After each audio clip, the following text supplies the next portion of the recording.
Pi Network positions itself as democratized mobile cryptocurrency mining, millions of participants globally claiming to mine through phone applications, creating one of crypto's largest retail communities by participant count. The marketing promises accessibility, the community evangelizes revolutionary potential, and the holder base exceeds most established altcoins numerically. Yet none of that community enthusiasm translates to stable price discovery or sustained momentum.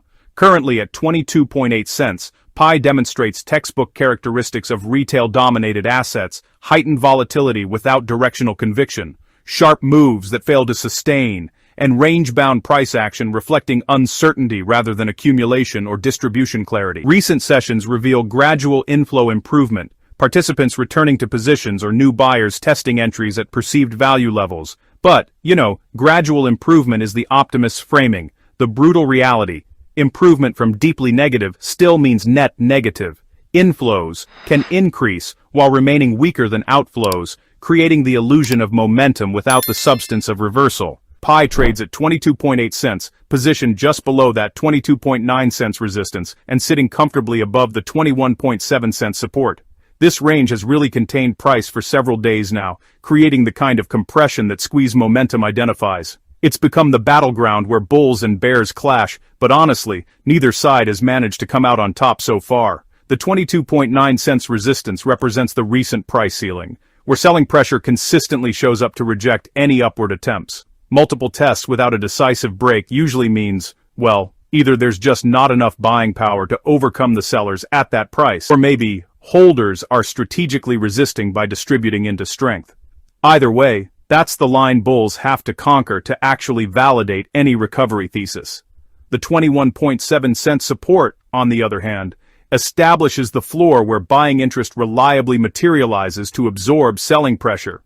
This creates a downside boundary, preventing any immediate collapse, at least until seller conviction strengthens enough to overwhelm those buyers, or buyers just run out of capital defending that level. Given squeeze momentum is showing a bearish transition and CMF is still below zero, the highest probability near-term scenario is, honestly, more consolidation inside this 21.7 to 22.9 cent range.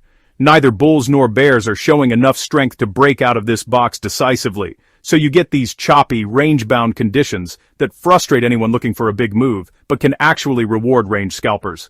Breakdown below 21.7 cents becomes probable only if broader market sentiment takes a sharp bearish turn, or if something negative hits Pi specifically. If those things don't happen, support should hold in the near term. But, should isn't will. Technical support breaks when selling pressure simply outweighs buying interest, no matter what historical patterns might say. Conversely, if investor participation picks up, like you actually see CMF cross zero and volume expand on upward moves, then Pi could punch through that 22.9 cent resistance. Breaking and holding above that level opens up a runway toward 24.6 cents, which is the next significant resistance zone. Hitting that level would, honestly, invalidate the bearish thesis suggested by squeeze momentum and CMF, confirming that bulls have reclaimed control and set the stage for a more extended recovery. Current structure really demands scenario-based positioning, not just simple directional prediction. Range scalp strategy.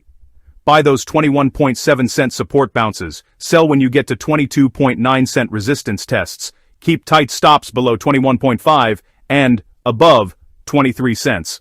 The target here is just 1 to 2% gains from that oscillation. But the risk, if the range breaks, this strategy is basically dead instantly. Bullish breakout play. Wait for a decisive break above 22.9 cents on volume, with CMF crossing zero.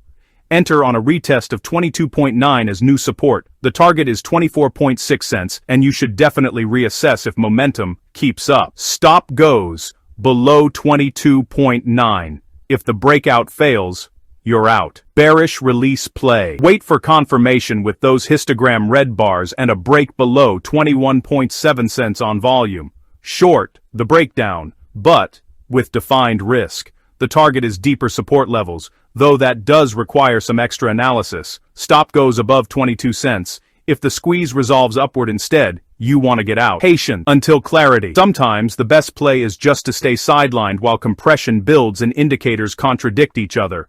Only enter after you see alignment, like CMF turning positive and an upward break, or red histogram plus a downward break.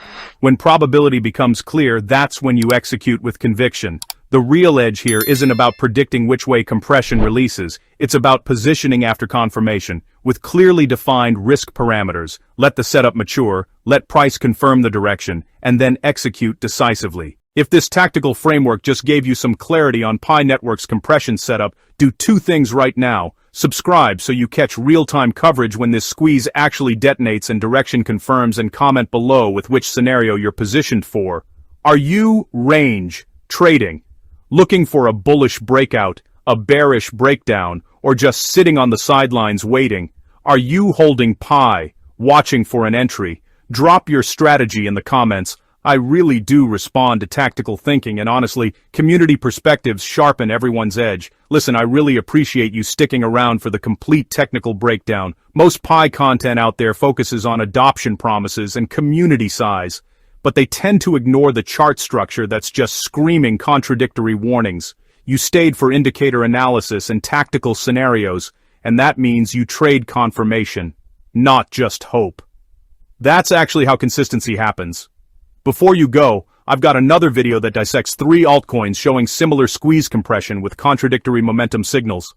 If Pi's technical setup intrigued you, those analyses will give you even more pattern recognition training. The link is in the description and on your screen right now. Remember, in crypto, contradictory technical signals really do demand patience over prediction. Pi's squeeze momentum is showing compression building while momentum shifts bearish. CMF is improving, but it's still below zero where outflows dominate. Price is consolidating between clear boundaries. When indicators contradict, wait for alignment. Then execute when probability clarifies, instead of just guessing. That kind of discipline is what separates consistent traders from emotional gamblers watching their positions implode.